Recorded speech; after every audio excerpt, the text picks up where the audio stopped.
Hoje vamos falar sobre algo que talvez esteja agindo silenciosamente na sua vida sem que você perceba: a presença espiritual de maldições e inveja. Muitas vezes, acreditamos que certas dificuldades são apenas coincidências, mas ao olharmos com atenção, percebemos que existem padrões repetitivos, portas fechadas e sonhos travados. E a Bíblia nos alerta sobre isso. A inveja, desde Gênesis, sempre foi uma força destruidora. Caim invejou Abel e isso resultou no primeiro homicídio registrado. José foi vendido como escravo porque seus irmãos tinham inveja do favor que ele recebia do Pai e dos sonhos que Deus lhe revelava. E o que dizer de Jesus, que foi entregue às autoridades por inveja dos líderes religiosos?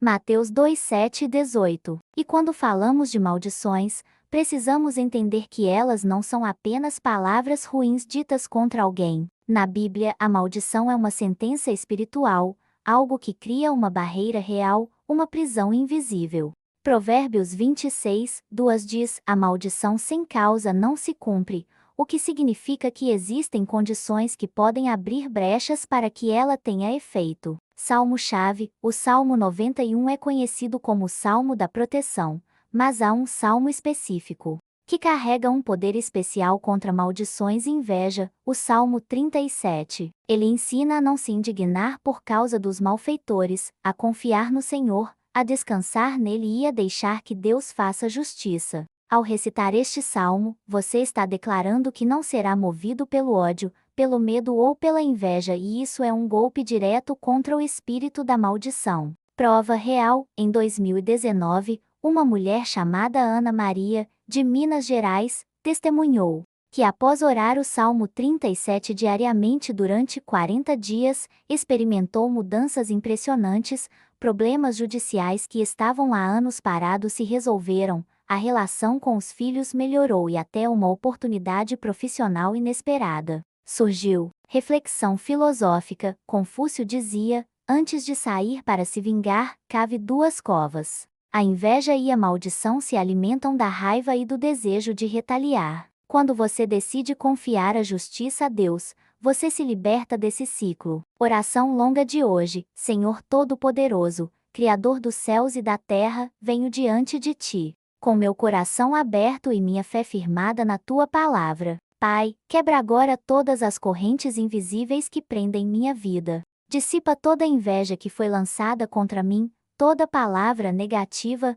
toda energia destrutiva. Que a Tua luz envolva minha casa, minha família e meus caminhos. Protege-me de todo olhar maldoso, de todo pensamento de derrota, e enche meu coração de paz e segurança. Declaro que nada poderá me atingir, porque o Senhor é o meu refúgio e fortaleza. Amém. Se você quer aprofundar sua libertação e descobrir o que está bloqueando suas bênçãos, faça agora o teste de frequência que está no link da descrição. Adquira o curso de manifestação em 21 dias e aprenda a alinhar sua fé com ações concretas para ver resultados reais. E não se esqueça, se inscreva no canal. Ative o sininho e compartilhe este vídeo com alguém que precisa dessa proteção espiritual. Muitas pessoas não percebem, mas existem sintomas espirituais e emocionais claros que indicam que maldições ou inveja podem estar atuando. O problema é que, na correria do dia a dia, tendemos a normalizar essas situações.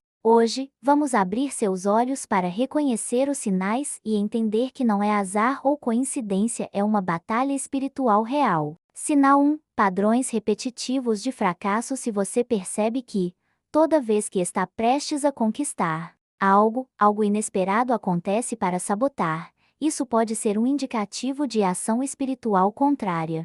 Seja um emprego que não se concretiza, um relacionamento promissor que termina do nada ou oportunidades que simplesmente evaporam. Sinal 2: cansaço excessivo e desânimo sem explicação. O corpo sente o impacto da guerra espiritual. Quando maldições e inveja estão em ação, é comum sentir uma fadiga profunda, falta de motivação e até sintomas físicos que médicos não conseguem explicar. Sinal 3: conflitos familiares constantes. A inveja não vem apenas de fora. Às vezes, ela se manifesta dentro da própria família.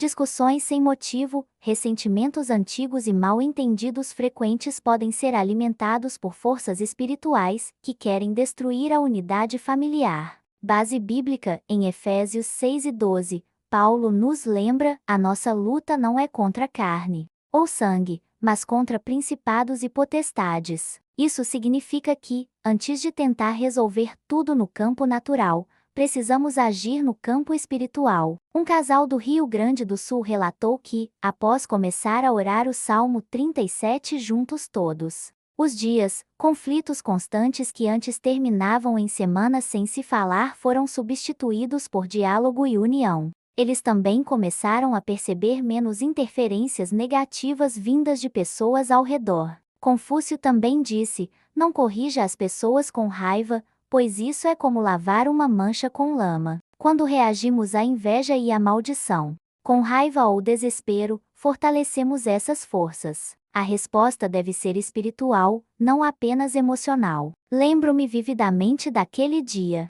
A casa estava cheia de vozes, risadas e o cheiro de comida no ar. Era aniversário do meu filho mais velho, e a família toda havia se reunido. As crianças corriam pelo quintal, os adultos conversavam animadamente, mas eu, sentada à cabeceira da mesa, sentia-me invisível. Não havia briga, não havia gritos, mas havia algo muito pior: a indiferença. Eu falava e ninguém realmente ouvia. Contava uma história e era interrompida por conversas paralelas. Me oferecia para ajudar e recebia um "não precisa" sem sequer um olhar nos meus olhos. Naquele momento, percebi que o respeito não morre apenas nos grandes conflitos. Ele também se desfaz em pequenos gestos ignorados, no silêncio que se instala quando sua voz já não é considerada importante. É como se, aos poucos, a sua presença fosse se tornando um mero detalhe no cenário da vida deles. E, naquele dia, o silêncio foi mais doloroso que qualquer ofensa. Essa cena me fez refletir profundamente. Lembrei-me das palavras de Confúcio: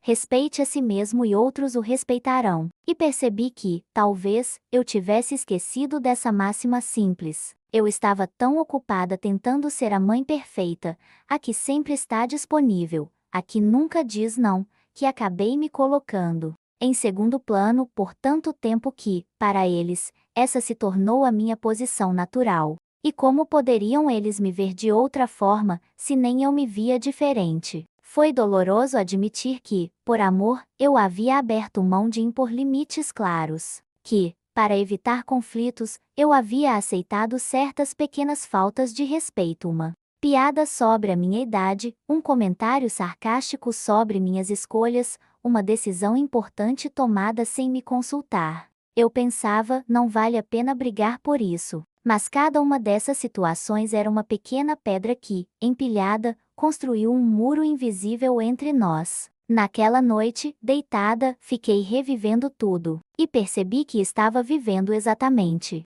o que muitas mães vivem: o medo de perder o amor dos filhos caso se posicionem. Mas o paradoxo é cruel: ao evitar se impor, você perde justamente o respeito que sustentaria esse amor saudável. Eu comecei a enxergar que precisava mudar. Não para gritar, brigar ou cobrar, mas para me reencontrar como pessoa. Lembrei-me de um versículo bíblico que ecoou dentro de mim como um chamado: acima de tudo, guarde o seu coração, pois dele depende toda a sua vida. Provérbios 4:23. Guardar o coração não significa apenas se proteger da dor alheia, mas também não permitir que as ações dos outros ditem seu valor. Então, fiz algo que nunca tinha feito. Na manhã seguinte, sentei-me com meu filho mais velho, apenas nós dois. Sem festa, sem barulho. Falei com calma, mas com firmeza. Disse que, na noite anterior, eu me senti ignorada e que isso me magoou profundamente. Ele me olhou surpreso. Talvez porque nunca antes eu tivesse exposto minhas emoções dessa maneira. A conversa não foi mágica, não mudou tudo imediatamente. Mas foi o primeiro tijolo que tirei daquele muro que se erguera entre nós. Com o tempo, percebi que essa atitude de me colocar no centro da minha própria vida mudou não apenas como eles me viam, mas como eu me via. Passei a cuidar mais de mim, investir nos meus interesses, dizer não quando necessário. E o mais interessante, quanto mais eu me respeitava, mais eles também começavam a me respeitar. Se você, que está me ouvindo agora, sente que está vivendo algo parecido, saiba que não é tarde para virar a página. O respeito pode ser reconstruído, mas ele começa de dentro para fora. Você não pode exigir algo que você mesma não pratica consigo. A vida é muito curta para viver como coadjuvante na sua própria história. E antes de continuarmos, quero te convidar para dar o próximo passo nessa jornada de reencontro com sua força interior.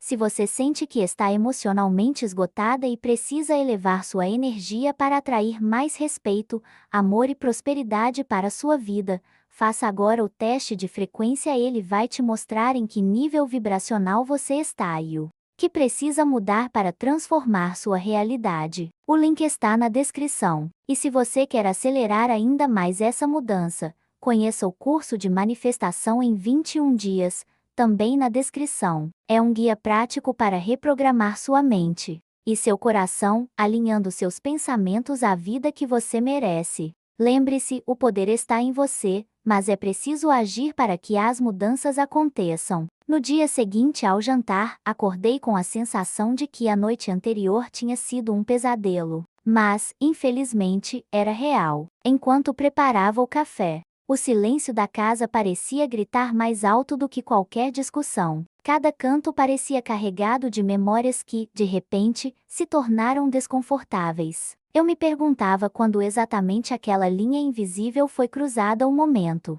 em que o respeito começou a ser corroído por pequenas insinuações, até se tornar quase inexistente. A notícia do jantar e da frase que eu disse começou a se espalhar rapidamente entre os membros da família. Não demorou muito para que meu telefone começasse a vibrar sem parar. Eram mensagens de primos, tias distantes e até de pessoas que raramente falavam comigo, todas carregadas com um tom de julgamento. Algumas eram disfarçadas de preocupação, outras vinham carregadas de pura crítica. Você realmente precisava dizer isso na frente de todo mundo, ou não era lugar nem hora para isso? Eu lia e me perguntava, desde quando a verdade tinha um lugar e uma hora perfeitos para ser dita. Minha sogra, por outro lado, parecia se alimentar da situação. Ao invés de tentar acalmar os ânimos, ela espalhava sua versão da história para todos que quisessem ouvir e para alguns que não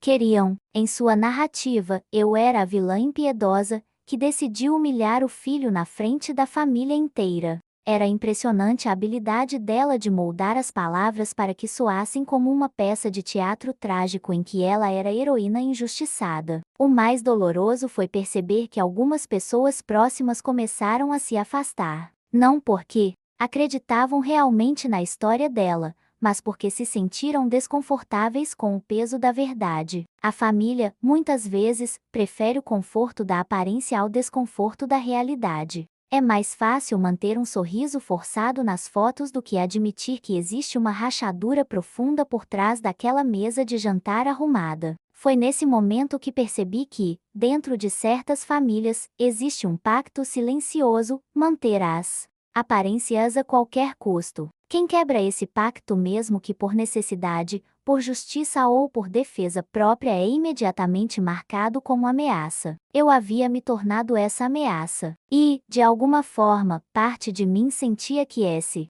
papel, por mais doloroso que fosse, era inevitável. Naquele dia, sentei na varanda com uma xícara de café e observei a rua vazia. O vento trazia um leve cheiro de chuva, e eu pensava sobre como as tempestades familiares se parecem muito com as da natureza.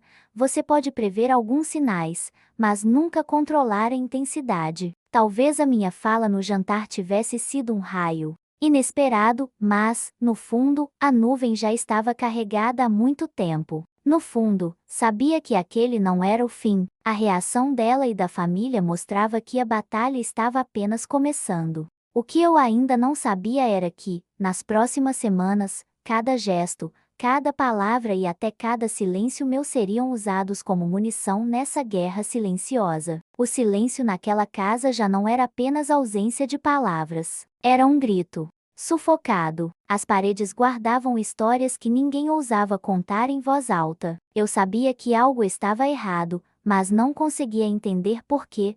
Quanto mais eu tentava me aproximar, mais distante minha própria família parecia ficar. À mesa, os olhares fugiam dos meus, como se minha presença fosse um lembrete incômodo de algo que todos preferiam esquecer. Eu me perguntava, será que fiz algo de tão grave? Ou será que o problema estava em algo muito mais profundo e invisível? Recordo-me de uma noite específica. Chovia forte lá fora e todos estavam reunidos na sala. O som da televisão preenchia o ambiente, mas ninguém realmente assistia. Eu, sentada num canto, observava cada gesto. Meu filho mexia no celular, minha nora cochichava com ele, e ambos soltavam risadinhas abafadas. Meu marido mantinha o olhar fixo no nada, como se quisesse desaparecer dali. Havia uma barreira invisível que separava cada um de nós, e eu me sentia uma intrusa na minha própria família. Foi então que percebi algo doloroso: as maiores feridas não são as que sangram. Elas não deixam marcas visíveis, mas corroem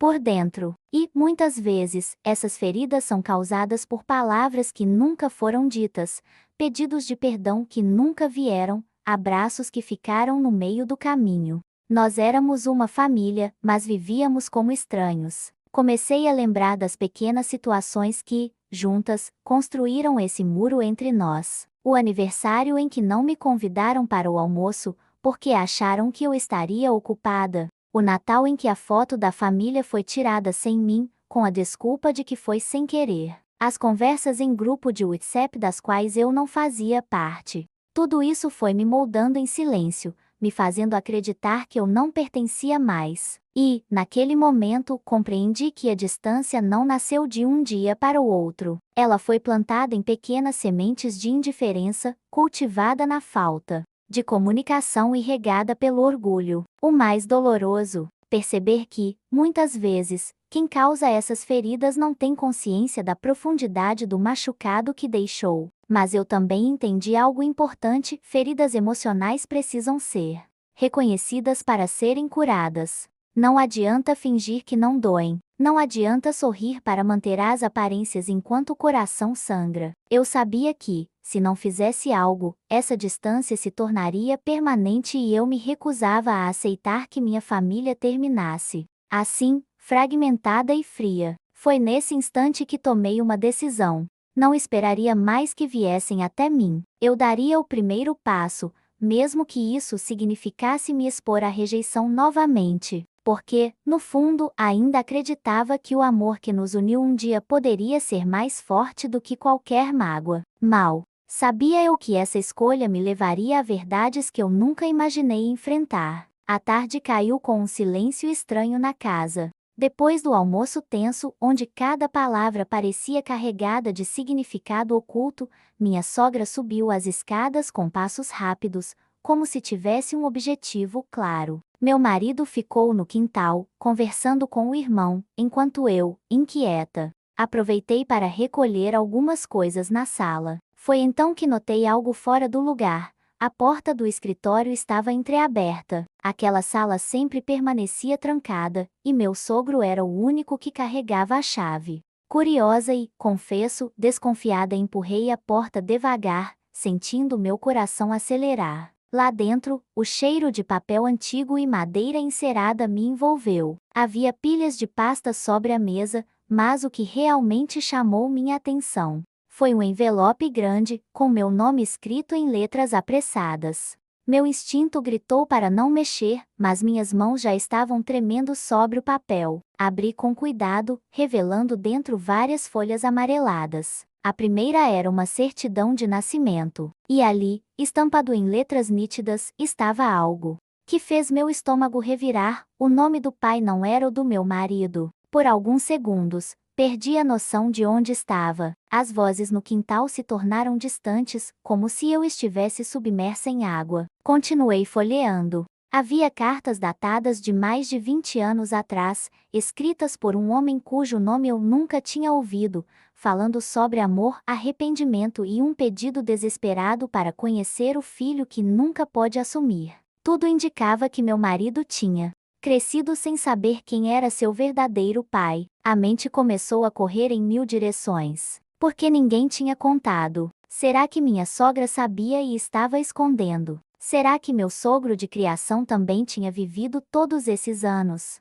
nessa mentira? E, mais angustiante, como eu poderia contar isso para o homem que amo sem destruir o chão sob seus pés? Fechei o envelope rapidamente ao ouvir passos no corredor. Era minha sogra. Ela entrou no escritório como se já soubesse exatamente o que eu tinha feito. Seus olhos, duros e frios, encontraram os meus. Ficamos em silêncio por alguns segundos que pareceram eternos. Então, com a voz baixa e cortante, ela disse: "Agora que você viu, vai entender por que certas coisas precisam permanecer enterradas." Senti um arrepio subir pela espinha. Havia mais naquela história do que eu imaginava, e, pela intensidade no olhar dela, percebi que eu estava me aproximando de algo perigoso, algo que, se revelado, poderia não só despedaçar a família, mas também colocar todos nós em uma tempestade da qual talvez não sairíamos. No dia seguinte ao jantar tenso,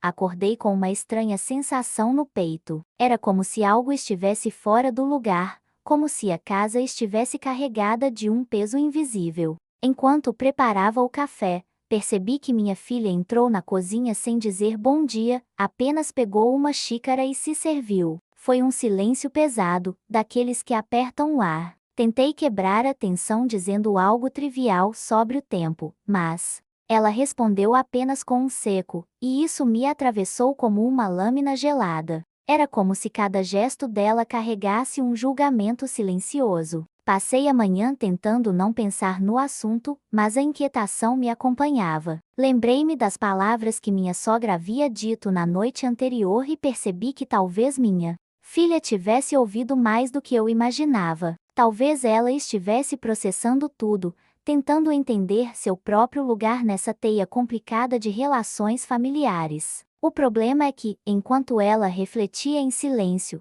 eu me corroía por dentro. Senti medo de perder a conexão que sempre tivemos, medo de que a imagem que ela tinha de mim estivesse sendo manchada por histórias mal contadas. Ao meio-dia, minha filha saiu para encontrar uma amiga e, sozinha, decidi arrumar o armário da sala. Foi quando encontrei uma caixa antiga de fotografias. Sentei no chão e comecei a folhear cada lembrança, sorrisos, abraços, viagens, aniversários. Cada foto parecia gritar que a nossa família já tinha sido mais leve, mais próxima, mais amorosa. Mas, no fundo, também percebi sinais que antes eu ignorava, olhares atravessados em certos encontros, pequenas distâncias nas festas, momentos em que eu tentava me encaixar e não conseguia. Talvez esses silêncios e ausências já estivessem lá há muito tempo, só que eu não queria enxergar. Enquanto segurava uma foto do aniversário de 15 anos da minha filha, com todos sorrindo ao redor, percebi que, mesmo naquele dia tão especial, havia uma sombra. Eu estava sorrindo para a câmera, mas por dentro já sentia que algo não estava certo. A noite estava silenciosa, as janelas da casa estavam fechadas, mas dentro de mim tudo estava aberto: feridas, lembranças, esperanças e medos. O jantar havia terminado, as visitas já tinham ido embora, e agora eu estava sozinha na cozinha, recolhendo os pratos. Enquanto enxugava um copo, meus pensamentos voltaram àquele dia que mudou tudo. Parecia que toda a minha vida tinha se dividido entre antes e depois daquele momento. O antes era cheio de pequenas dores que eu ignorava, acreditando que o amor e a família eram suficientes para preencher qualquer vazio. O depois veio carregado de verdades que eu nunca quis enxergar. Lá do corredor, ouvi passos lentos. Era minha filha. Ela parou na porta, como se buscasse coragem para falar. "Mãe, posso entrar?" Perguntou num tom quase infantil, que há anos eu não ouvia. Eu apenas balancei a cabeça afirmativamente. Ela se aproximou devagar e pegou um prato para me ajudar a secar. Ficamos alguns segundos em silêncio, até que ela disse: "Eu li sua carta." Meu coração parou por um instante. Aquela carta, eu havia escrito numa madrugada insone, sem nunca ter a intenção de que ela fosse lida. Era um desabafo, um pedaço cru do meu coração colocado no papel. Eu não sabia que você se sentia assim, continuou ela, a voz trêmula. Não sabia que as minhas atitudes machucavam tanto. Eu respirei fundo antes de responder. Eu também não sabia que precisava dizer. Achei que mãe forte aguenta tudo. Achei que amar era engolir a dor e sorrir. Ela colocou o pano sobre a pia e me olhou nos olhos. Mãe, eu sinto muito. De verdade. Não havia discurso ensaiado, não havia justificativa. Apenas aquela frase simples, mas carregada de um peso que eu esperei anos para ouvir. Sentei à mesa e ela se sentou comigo. Você sabe que eu sempre quis o melhor para você, não sabe? Perguntei. Eu sei, ela respondeu. Mas, às vezes, querer o melhor não significa fazer o que o outro precisa. E eu falhei nisso. Uma lágrima escorreu pelo rosto dela, e eu senti um nó na garganta. Era como se todas as palavras não ditas nos últimos anos estivessem ali, pairando sobre nós, esperando para serem libertadas. Filha, eu não quero que você viva com culpa. Eu só quero que você entenda que amor sem respeito é amor pela metade, e que a gente pode recomeçar, se você quiser. Ela segurou minha mão e apertou forte. Eu quero, mãe, eu quero muito. Naquele instante, percebi que não precisava de um pedido de desculpas perfeito, nem de grandes gestos. Eu só precisava sentir que havia espaço para reconstruir o